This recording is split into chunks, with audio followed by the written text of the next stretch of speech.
I was not picking my nose. I was doing this, I promise. If you want a video of me picking my nose, send me a direct message and $20 and I'll send you a video of me picking my nose.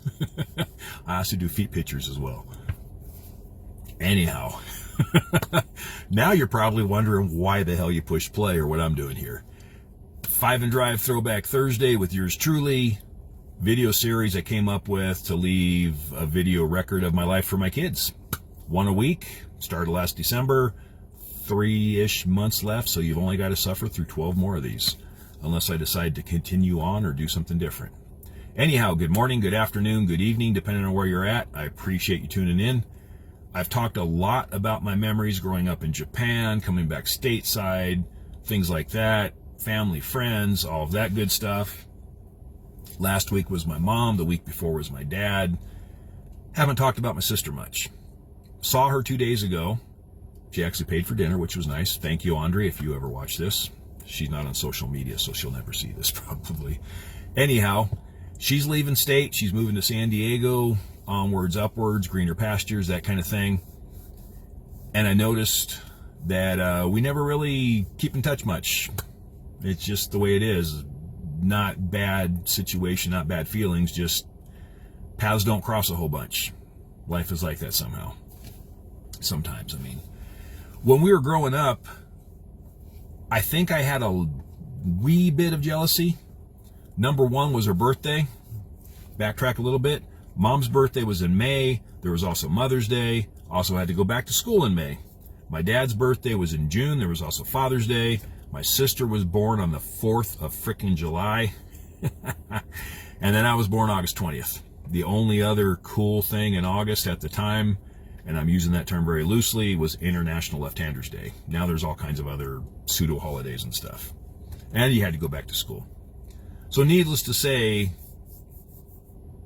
I was jealous of the fact that my sister had fireworks and barbecues and thousands of people for her birthday, and mine was more like, hey, here's a present, blow out the candles, and then get your ass back to school. Like that. When we were little, we played together. My G.I. Joe dolls, they were the size of Barbies at that time, would attack her Barbie dream house, steal her Corvette, that kind of stuff. When we got older, she was in middle school. I was in high school. Back then it was called junior high, maybe end of elementary school. I don't remember exactly. We didn't really hang out or talk much because that big, huge gap. And of course, you know, I'm in high school and you're not kind of crap.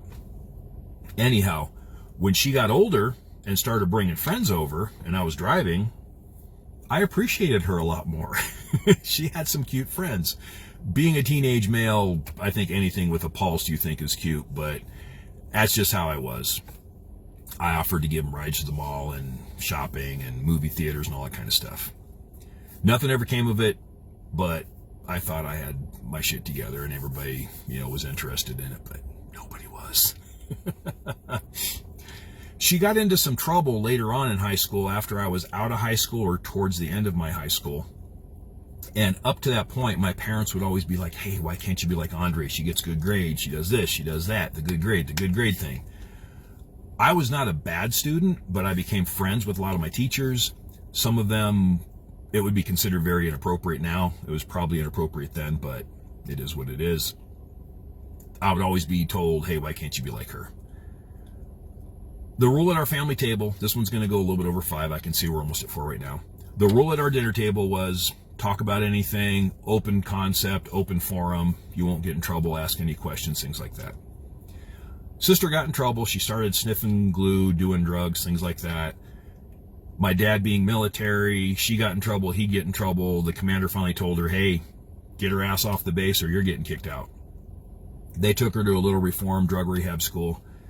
Got home that night, sitting at the dinner table, and I remember distinctly why I did this, I don't know, but teenagers, first of all, thinking they have all their shit together, they know everything.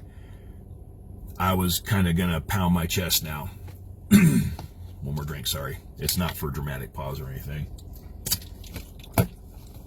So we're sitting there at the table. My sister, first night being in druggy reform school, whatever.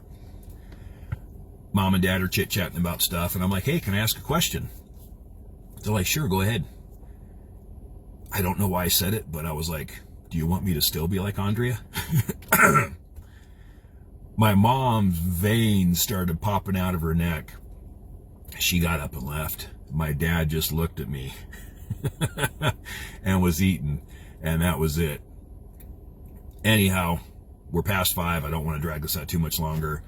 Love you guys. It's a short trip. Live life. Be kind. Take care. 5:30. Not too bad.